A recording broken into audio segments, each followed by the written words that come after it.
बांदा शहर के ऐतिहासिक राइफल क्लब खेल मैदान की नीलामी को लेकर राजनीतिक सरगर्मियां तेज हो गई हैं। बांदा विकास प्राधिकरण द्वारा जारी एक पत्र ने न केवल स्थानीय खेल प्रेमियों का निराश किया है, बल्कि विपक्षी दलों को एकजुट होने का मौका भी दे दिया है। पूर्व कैबिनेट मंत्री और राष्ट्रीय स्तर के पूर्व खिलाड़ी नसीमुद्दीन सिद्दीकी ने मैदान को बचाने के लिए भूख हड़ताल का ऐलान किया है, जिसमें Samajwadi party, Janata Dal United, JDU, Bundelkhand इंसाफ सेना समेत कई संगठन और खेल प्रेमी शामिल हुए। सदर विधायक प्रकाश द्विवेदी ने मुख्यमंत्री योगी आदित्यनाथ को पत्र लिखकर मैदान की नीलामी रोकने का आश्वासन दिया था, लेकिन बीडीए के पत्र ने इस आश्वासन की पोल खोल दी। पत्र में स्पष्ट लिखा गया है कि खरीदारी न आने के कारण नीलामी प्रक्रिया को अग्रिम आदेश तक स्थगित कर दिया गया है। यानी यदि कोई खरीदार आता है तो नीलामी जरूर होती। उन्होंने आरोप लगाया कि सदर विधायक ने मुख्यमंत्री से मैदान को लेकर कोई मुलाकात नहीं की। भाजपा तथा विकास प्राधिकरण लोगों को गुमराह कर रहे हैं। सपा विधायक विशंभर यादव ने भी कहा, राइफल क्लब खेल मैदान को किसी भी सूरत में नीलाम नहीं होने दिया जाएगा।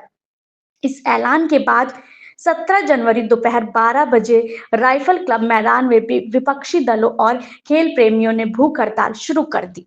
आंदोलन में सपा विधायक बबेरू विशंभर यादव, सपा सांसद कृष्णा पटेल, पूर्व खिलाड़ी, समाज सेवी और शहर के कई गणमान्य लोग शामिल रहे। सरकार पर खेल सुविधाओं को नष्ट करने का आरोप लगाया। यह मैदान बांदा के खेल इतिहास का महत्वपूर्ण हिस्सा है, जहां कई राष्ट्रीय स्तर के खिलाड़ी तैयार हुए हैं। स्थानीय निवासियों का कहना है कि नीलामी से शहर की खेल संस्कृति को झटका लगेगा। फिलहाल नीलामी स्थगित है, लेकिन विपक्ष का आंदोलन जारी है और वे मैदान को स्थायी रूप से बचाने की मांग कर रहे हैं। आगे घटनाक्रम पर अभी की नजरें टिकी हैं। बांदा वालों के फिर दरवाजे पे के लोग खड़े नजर आए। को नीलाम करने, बांदा का हृदय हमारा ये मैदान, एक ही मैदान खेल का बचा हमारे बच्चों के खेलने के लिए, उसकी भी नीलामी लगा दी गई थी। 2 तारीख से 17 तारीख तक बिड मांगी गई थी और 21 तारीख को उसकी नीलामी होनी थी। हम लोगों ने कहा कि इसको बेचा नहीं जाए, इसकी नीलामी निरस्त की जाए और डीएम को ज्ञापन भी दे चुके। इसके पहले भी दिए थे, 22 सितंबर को दिया और सपा ने दिया और हमारे प्रदेश अध्यक्ष जी ने भी मुख्यमंत्री को लेटर लिखा। सपा के विधायक विशंभर यादव जी हैं, उन्होंने भी इसको सदन में उठाया, लेकिन किसी प्रकार की कोई सुनवाई नहीं हुई। आज हम लोगों को इसी कारण से, जब ये सरकार नहीं सुन रही थी, सभी दल के लोग, सभी सामाजिक संगठन लोग, सभी खिलाड़ी, सब लोग मिल करके आज हम लोगों ने यहाँ धरना दिया है, प्रदर्शन किया है और हमारी ये मांग है कि इसकी नीलामी ही निरस्तीकरण न हो, इसका आवंटन ही खेल मैदान के लिए सदैव के लिए कर दिया, जो बार बार नीलामी होती है ये बंद कर दिया जाए। अगर ये बात आपकी नहीं मानी जाती है तब क्या करेंगे आप? हमने पहले भी कहा था, आज भी कह रहे हैं कि इस मैदान को नीलाम नहीं होने दिया जाएगा और नीलाम तभी होगा जब ये हमारे मृत शरीर के ऊपर, लाश के ऊपर पैर धर के निकलेंगे, तभी नीलाम होने देंगे। इस मैदान के लिए चाहे हमें धरना करना पड़े, प्रदर्शन पड़े, क्रमिक अनशन और आमरण अनशन भी करेंगे, अपनी जान भी देना पड़ेगा तो इस जान भी देंगे और इस मैदान को बिकने नहीं देंगे। कितने खेलने वाले युवा या पूर्व के राष्ट्रीय या स्टेट तक पहुंचे?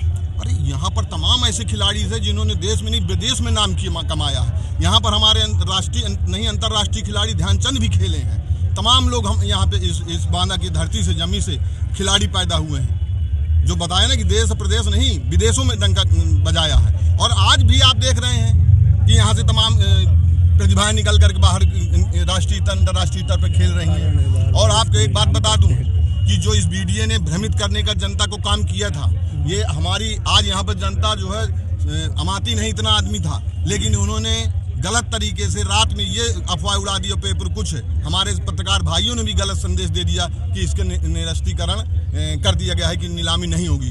तो ये नीलामी के लिए नहीं, इसमें यह कहा गया है कि कोई यहाँ पर बोली दाता नहीं आया, किसी ने नीलामी बोलने की ताकत ही नहीं दिखाई है।